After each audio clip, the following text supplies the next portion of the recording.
orang yang saling mencintai karena Allah, yang saling bersaudara, saling mencintai karena Allah.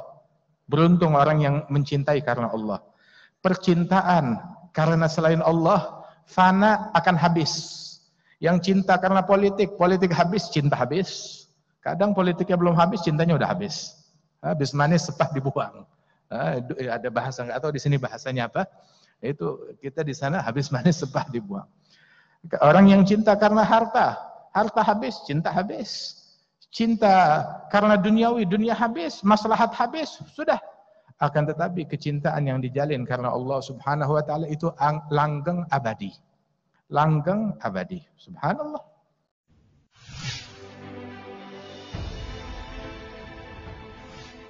Kita akan mendengarkan daripada Al-Fadhil Habib Sayyid Jindan bin Naufal bin Salim bin Ahmad bin Jindan.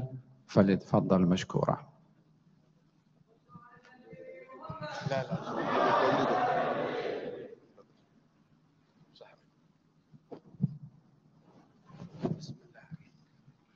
Assalamualaikum warahmatullahi wabarakatuh.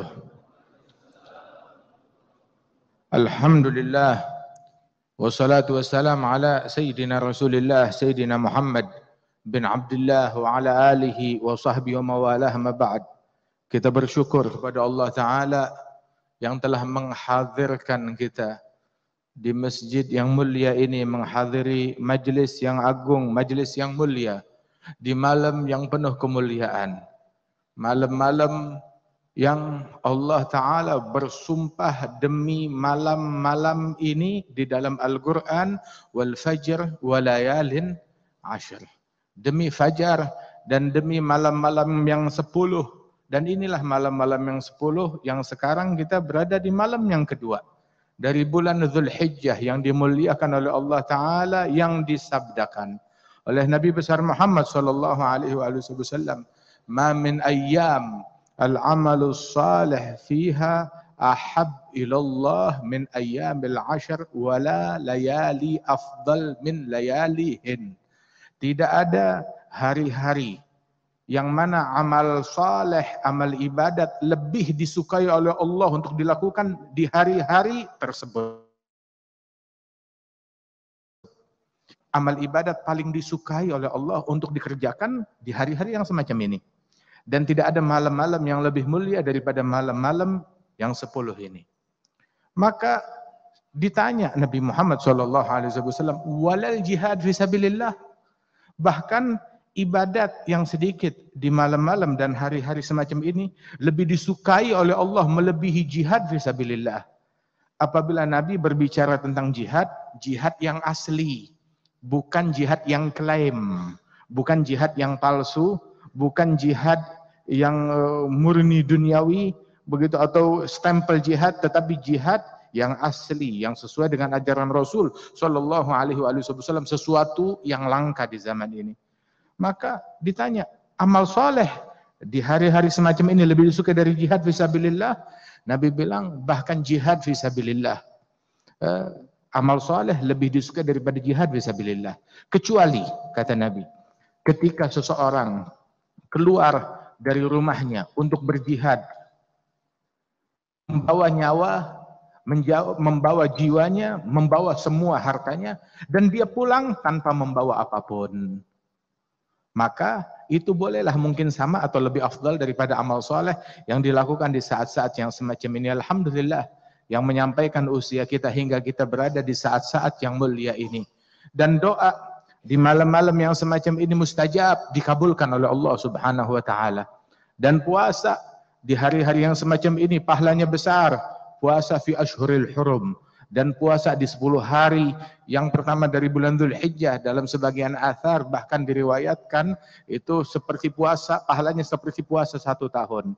Adapun puasa hari Arafah, Nabi Muhammad SAW beliau menyatakan bahwasanya itu yukaffir as-sanah al-madhiyah wal muqbilah, menghapuskan dosa-dosa tahun lalu dan di tahun yang akan datang. Ini bisyarah, kabar gembira. Kalau orang yang puasa hari Arafah, insya Allah tahun depan dia masih hidup, masih panjang umur. Kalau dia sudah mati, bagaimana dosa-dosanya mau diampunkan oleh Allah Subhanahu wa taala? Wa hakadha. Nah, saudara-saudara sekalian, nikmat dari Allah Ta'ala hadirkan kita di majelis ini.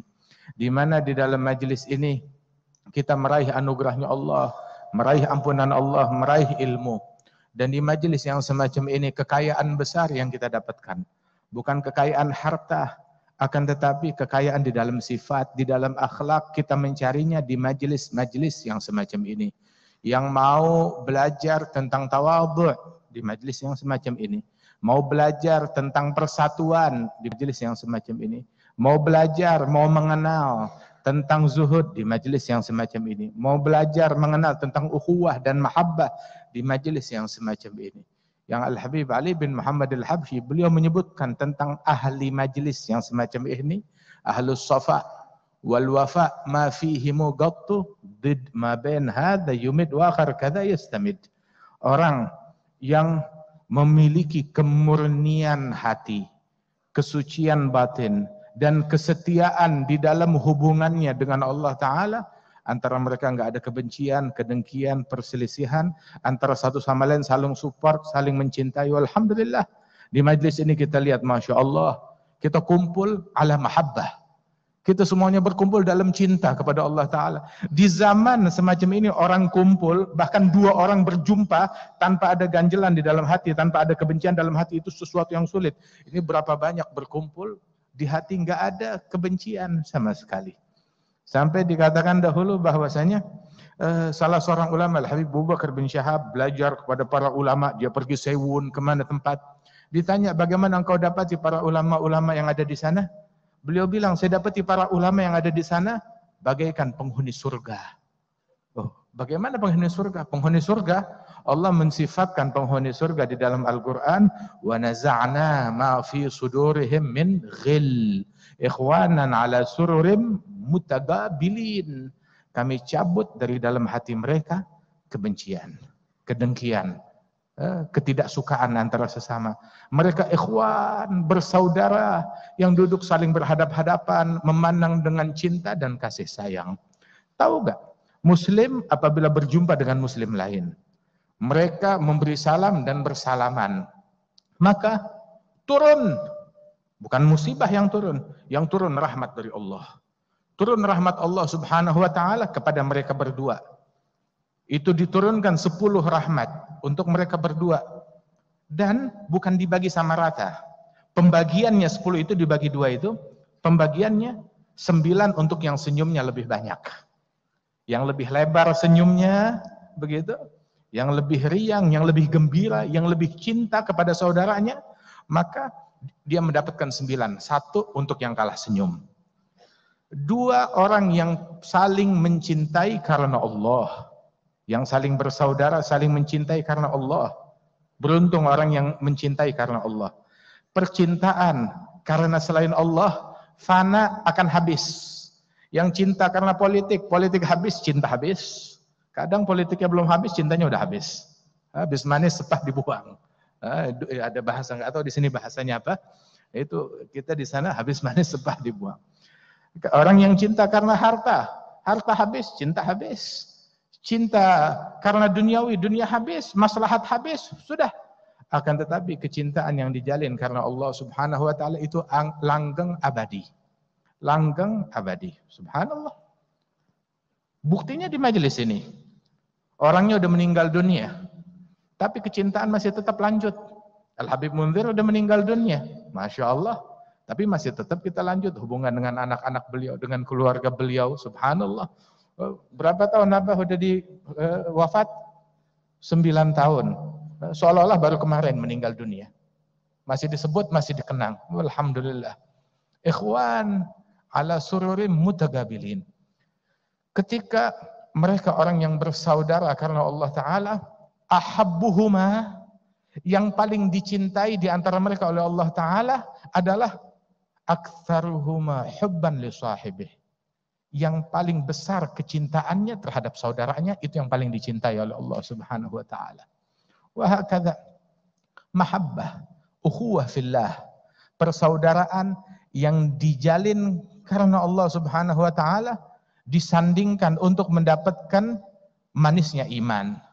Ayyuhibbal mar'a la yuhibbuh illa lillah.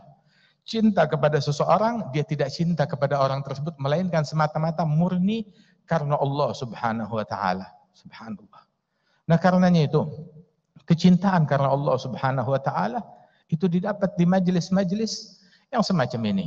Kita hadir majelis, alhamdulillah nikmat, saling cinta satu sama lain. Dan Rasul sallallahu alaihi wasallam beliau menyebutkan di dalam hadis, Nabi bilang kepada satu sahabat, bentar lagi masuk dari pintu ini rajul min ahlil jannah, penghuni surga. Orang surga bakal masuk. Siapa yang datang? Pembesar sahabat? Bukan. Taunya orang yang biasa, yang tidak dikenal. Itu dia yang masuk. Maka beberapa sahabat Rasulullah penasaran, dia ingin tahu apa yang dia lakukan hingga disebut demikian oleh Rasulullah. Ditanya, diselidiki, hingga akhirnya dia tanya, apa sih sebenarnya yang kamu punya? Kamu punya ibadat yang lain yang saya tidak ketahui. Bilang, ya akhi, yang saya punya seperti yang kamu lihat. Ya sholatnya standar, puasanya standar, zikirnya standar, Al-Qur'annya standar. Terus apa sebenarnya yang kamu punya? Mungkin kalau ada, saya tidak tidur di malam hari, melainkan di hati saya tidak ada benci kepada satu muslim pun juga. Bilang, wabidzak. Ini yang membuat engkau unggul dari kita semuanya.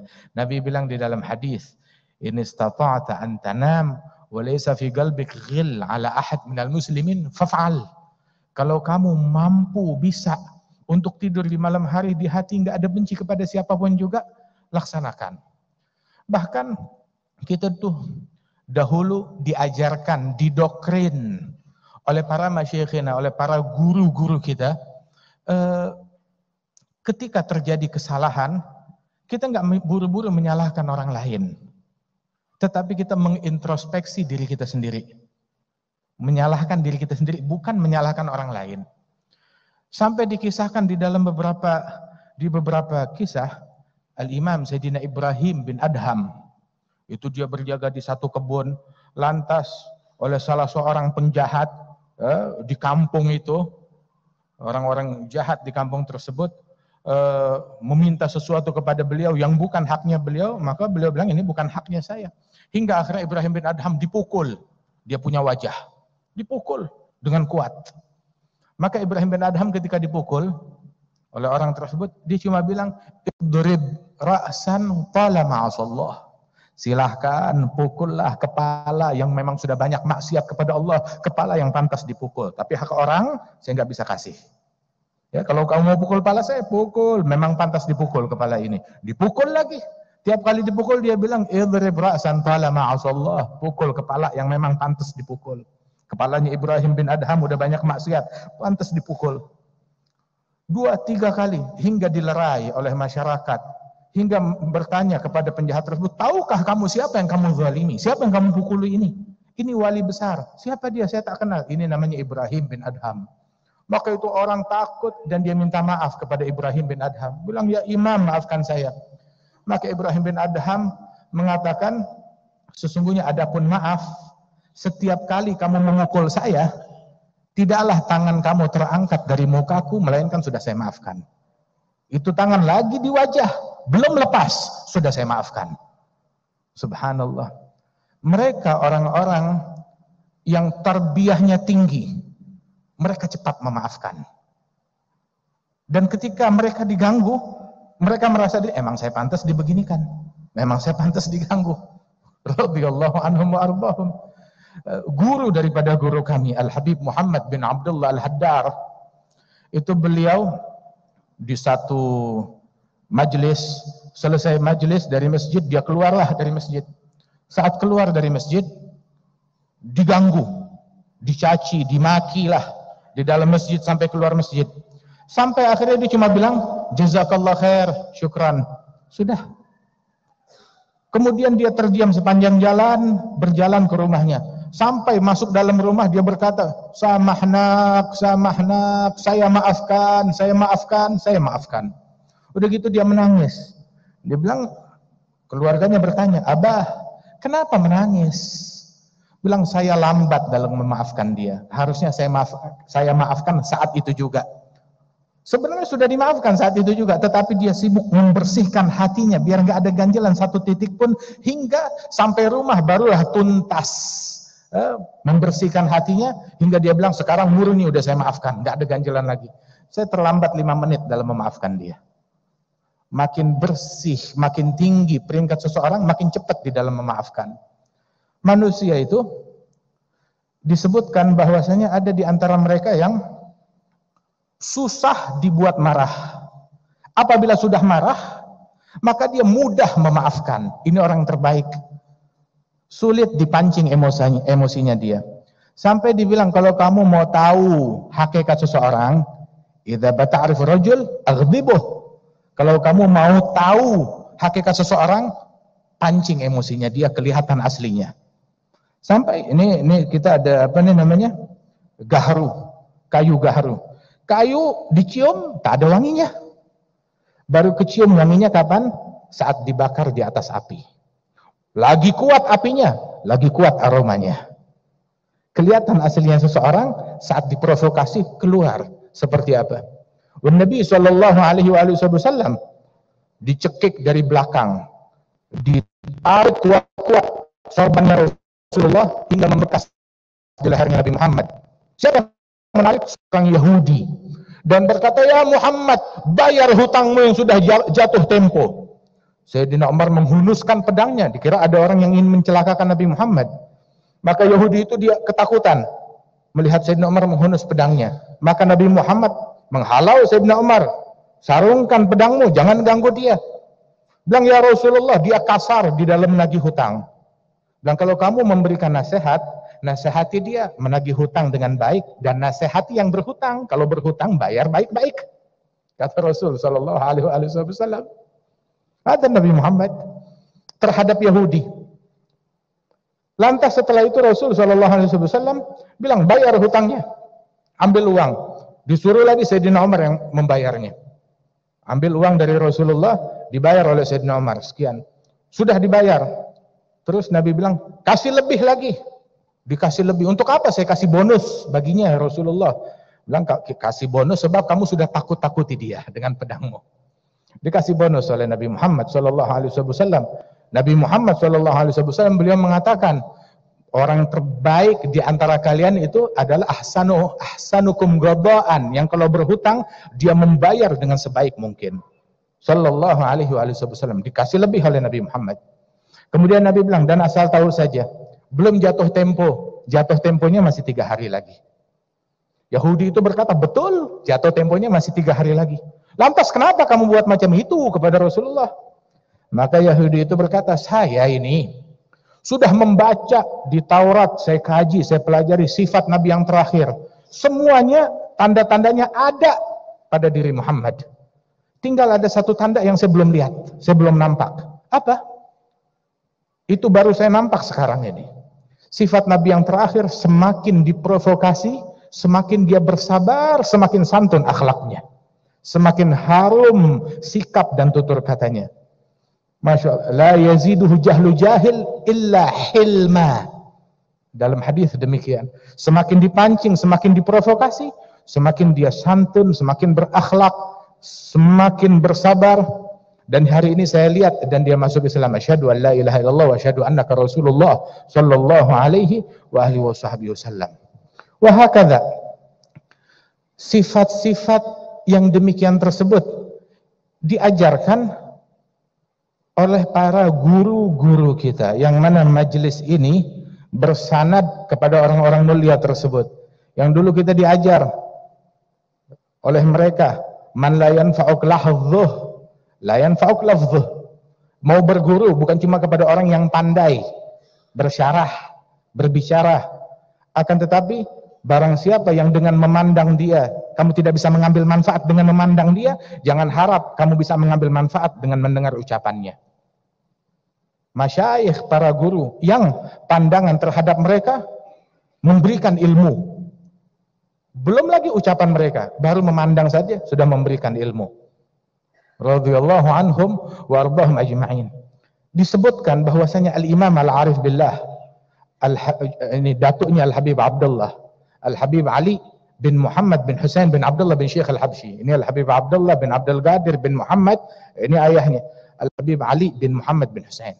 Hadha Al-Habib Ali sahibul maulid, itu satu kali beliau buat maulid di majlis di sana ziarah Nabi Hud.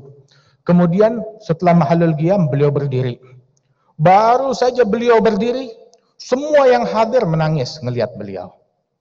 Belum bicara, belum bercakap, belum bersyarah, semuanya menangis. Subhanallah. Hadza huwal alim. Yang pandangan kepada mereka memberikan manfaat. Orang-orang yang bahkan sikapnya adalah ilmu. Ada sebagian murid datang kepada gurunya, Ustadz, saya sudah lama duduk, biarlah saya membaca kitab. Kitab apa yang saya mau baca? Maka gurunya berkata, kamu tak payah baca kitab macam-macam, kamu baca saya. Bacalah saya. Boleh tak kamu membaca saya? Bukan baca kitab, tapi baca saya. Masya Allah. Wahakadha. Mulazamah, dengan melihat, dengan menyaksikan orang-orang yang dimuliakan oleh Allah Subhanahu wa taala tersebut. Sampai beberapa masyayikh, beberapa ulama, ketika dia mensekolahkan anaknya, Al-Habib Umar ini cerita kepada kita, ada satu orang dia sekolahkan anaknya belajar Al-Quran di satu tempat. Bagus, Masya Allah. Dia sebut bagaimana ustadznya baik, bagus, ajarannya bagus. Bilang, saya mau kenal lebih dekat dengan ustadz kamu, coba jemput dia makan di sini, di rumah kita. Baik. Datang kepada ustadz dijemput oleh ayah saya makan di rumah siang ini. Datanglah ustadz, Assalamualaikum, dibukakan pintu, yang buka sang ayah yang punya rumah. Waalaikumsalam. Bilang, kamu siapa? Oh, saya ustadznya anak kamu, Fulan bin Fulan. Begitu, anak kamu cakap katanya saya diundang makan oleh engkau. Tak ada. Tak ada, saya nggak undang. Begitu, kamu ustadz mengetuk pintu rumah orang cuma mau minta makan. Ustadz macam apa kamu? Pulang sana. Diusir ustadznya, oh iya maafkan saya. Dia pulang, tidak ada marah. Akhirnya baru sampai rumah, muridnya datang. Ustadz, ayah saya belum infokan kalau Ustadz bakal datang hari ini. Begitu. Sekarang dia minta Ustadz balik. Balik lagi Ustadznya. Balik lagi. Dibukakan oleh ayahnya. Kamu balik lagi, mau cari makan lagi. Tak ada malu. Pulang sana. 2 kali, 3 kali diusir. Tiap kali diusir, suruh datang lagi. Dia balik. Sampai akhirnya, sang ayah tersebut menerimanya, Ustadz, maafkan, saya hanya menguji engkau. Saya mau tahu engkau, akhlakmu seperti apa. Saya dapati engkau adalah emas, berlian. Akhlakmu luhur. Tidak ada marah, tidak ada tersinggung, sama sekali. Dari mana kamu belajar akhlak yang bagus ini? Kata sang ayah. Maka Ustadz itu berkata, saya belajar akhlak ini akhlaknya anjing di kampung saya. Anjing kasih tulang, dia mendekat. Usir, dia pergi. Panggil lagi, dia datang. Nah, ini saya belajar dari akhlaknya anjing. Oh, kalau mau lihat akhlaknya, lihat akhlak guru-guru saya. Ini sih saya akhlak, cuma apa namanya, ini seperti akhlaknya anjing di kampung saya. Wah, kata mereka. Orang-orang berakhlak luhur, bertawadhu, bersikap penuh kasih sayang, penuh cinta kepada sesama. Al-Imam Ali Zainal Abidin Ibn Al-Husain bin Ali bin Abi Talib karamallahu wajhah radhiyallahu anhum ajma'in, itu beliau satu kali sholat di masjid. Saat sholat di masjid, alhasil ada satu orang, dia punya uang 1000 dirham, dia ada bisnis di pasar. Dia mau pergi pasar, dengar waktu sholat azan, dia pergi sholat.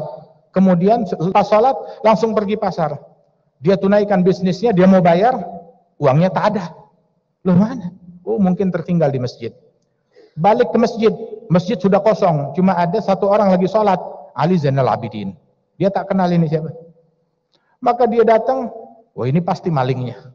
Dia pura-pura sholat. Pasti dia, sebab dia orang yang paling akhir di masjid. Nggak mungkin ada orang berani mengambil milik yang bukan milik dia, begitu saja di depan orang lain. Mungkin dia pasti tunggu semua orang keluar, dia pura-pura sholat, baru diambil milik. Ini pasti malingnya. Maka dia bilang, hei kamu, jangan pura-pura sholat, kembalikan milik saya. Atau saya pukuli kamu walaupun di dalam sholat. Oh, Sayyidina Ali Zainal Abidin, tak tahu ada kegaduhan apa. Maka dia persingkat sholatnya, dia salam. Kemudian dipegang bajunya. Kamu pencuri, mencuri uang saya, 1000 dirham, kembalikan. Maka Sayyidina Ali Zainal Abidin bilang, marhaba, man satara musliman satarahullah. Ya akhi, Jangan keras-keras, tutupi kesalahan saya. Yang menutupi kesalahan muslim ditutup kesalahannya. Saya kembalikan. Tidak bilang tidak, saya bukan pencuri, tidak. Tapi dia bilang saya kembalikan. Kembalikan sekarang, ayo ikut ke rumah. Diajak ke rumahnya, masuk satu rumah, tunggu di sini. Dia ambil, berapa uang kamu? 1.000 dirham. Dia ambil 1.000 dirham, dikasih. Ini uangnya. Kali ini kamu saya maafkan, tapi jangan lakukan lagi. Ya udah, uang sudah balik. Pulang, nggak ucap terima kasih, nggak ucap, dianggap ini maling, pencuri. Dia bayar ke pasar, terus dia pulang ke rumahnya. Saat pulang ke rumahnya, istrinya bilang, uang kamu tertinggal di rumah. Kamu tak bawa tadi ke pasar. Nah, terus ini uang siapa tadi? Siapa orang yang saya jumpa? Yang saya tuduh di masjid, dia lagi sholat. Saya tuduh dia pencuri. Dan dia tidak berkata, bukan. Dia tidak membantah ucapan saya. Tidak mendebat, tidak membela dirinya. Terus dia bawa saya ke rumahnya, dia ganti uangnya. Siapa ini orang? Dihampiri ke rumahnya. Tanya kepada tetangga jiran, ini rumahnya siapa? Kamu tak tahu, ini rumahnya Ali Zainal Abidin Ibn Husain bin Ali bin Abi Talib wa ibn Fatimah. Dia bilang, la ilaha illallah. Enggak ada orang di Madinah yang bisa saya tuduh pencuri kecuali cucunya Rasulullah sallallahu alaihi wasallam. Maka dengan rasa malu dia mengetuk pintu rumah tersebut. Datang Imam Ali Zainal Abidin, dia cium tangannya bilang, ya Imam, maafkan saya enggak tahu. Uang saya tertinggal di rumah. Maka Imam Ali Zainal Abidin bilang, kalau maaf sudah saya maafkan, enggak apa-apa. Ini uang dikembalikan, adapun uang saya tidak terima balik. Nahnu ahlul bait. Idza a'tayna syai' la narja' fih. Kita ahlul bait. Kita cucunya Nabi Muhammad. Kalau kita memberi sesuatu, kita tak minta balik. Subhanallah. Dulu orang mengklaim ahlul bait itu dikenal bukan dengan saya ahlul bait, enggak, tapi dengan sifatnya. Ini sifatnya ahlul bait. Ini perangainya ahlul bait. Ini akhlaknya ahlul bait. Ini zuhudnya ahlul bait. Ini karam dan kedermawanannya ahlul bait. Ini ilmunya ahlul bait. Ini adalah ibadatnya ahlul bait. Ini kesabarannya ahlul bait. Orang yang bilang, oh ini ahlul bait. Begitu. Adapun mereka tidak mengklaim apapun. Radhiyallahu anhum wa ardhahum ajma'in. Ada orang mencaci maki beliau, bilang, alaka hajat, kamu punya hajat? Bilang tidak. Aib saya lebih banyak dari apa yang kamu sebutkan. Ini dia kasih, ini ada uang, ambil buat engkau. Ini dikasih sorbannya, pakaiannya, ambil buat engkau. Maka itu orang dari pembenci berubah menjadi pecinta. Dia berkata, asyhadu annaka ibna binti Rasulillah. Aku bersaksi kalau engkau betul cucunya Rasulullah sallallahu alaihi wasallam. Dan beliau ini yang tatkala pergi haji, dia sudah bersiap naik ke kendaraannya habis salat sunnah ihram, berpakai baju ihram. Naik kendaraan, dia mau mengucap labbaik Allahumma labbaik. Tiap kali mau talbiyah, dia pingsan. Kemudian dia sadar, dia sholat lagi ambil wudu, dia mau talbiyah, dia pingsan lagi. Dia bilang, kenapa Imam? Dia bilang, saya takut ketika saya ucap labbaik Allahumma labbaik, takut Allah Ta'ala jawab saya, la labbaik wala sa'daik, tiada selamat datang bagimu, sebab uangmu dari harta yang haram. Begitu rasa ketakutan beliau. Radhiyallahu anhum wa ardhahum. Mudah-mudahan Allah Ta'ala tempuhkan kita di jalan mereka, bisa berakhlak dengan akhlaknya mereka, bersifat dengan sifatnya mereka. Kam imamin ba'dahu khalafu minhu sadatun bidha urifu wa bihadzal wasfi qad wusifu min qadimid dahri waz zamani. Ahlu baitil Mustafa at-Tuhri hum amanul ardi faddakiri shubbihu bil anjumiz zuhri mithal ma qad jaa fis sunani. وسفين للنجاة إذا خفت من طوفان كل أذى فانجو فيها لا تكون كذا. Sampai disebutkan na'riful badha wa ta'rifuna was-safa wal bait ya'lafuna wa lanal ma'la wa khayfu mina fa'ala man hadha wa kun wa kuni thumma la taghtara bin nasabi la wa la tagna bikana abi wattabi' fil hadi khairan nabi Ahmad al-Hadi ila sanani. Mudah-mudahan Allah Subhanahu wa ta'ala yanfa'na bi barakatihim wahdina al-husna bihurmatihim amitna fi tariqatihim wa mu'afati minal fitani. Beruntung kita hadir di majlis yang mana perhatian guru-guru kita tertuang di majlis ini. Al-Habib Umar punya perhatian besar di dalam majlis ini. Saya bilang ini bukan majlisnya Habib Ali, majlisnya Al-Habib Umar. Majlisnya Al-Habib Umar bin Muhammad bin Salim bin Hafidh, Masya Allah, yang mana beliau menempatkan Al-Habib Ali. Alhamdulillah, nikmat dari Allah Subhanahu wa Ta'ala. Insya Allah pandangan beliau tertuang kepada kita sekalian. Wal Habib Ali dikuatkan oleh Allah Subhanahu wa Ta'ala, dijaga, diberikan kesehatan. Wal Habib Abdullah wa ahba'ibna wa ikhwanana wa ashabana, Masya Allah, yang hadir tengah-tengah kita semuanya. Wal Habib Ali Segaf kadalik diberikan kesehatan, afiat, dan semua yang hadir. Allahumma aslih syu'un, agril uyun, barik lana fi hadhil ayyam wa fi hadhil syahr المبارك يا أرحم الراحمين، ويا من نفذ أهل الخير للخير وعنهم عليه وفقنا للخير وعنا عليه، وصلى الله على سيدنا محمد النبي الأمي وعلى آله وسلم، وآخر دعوانا أن الحمد لله رب العالمين. السلام عليكم ورحمة الله وبركاته.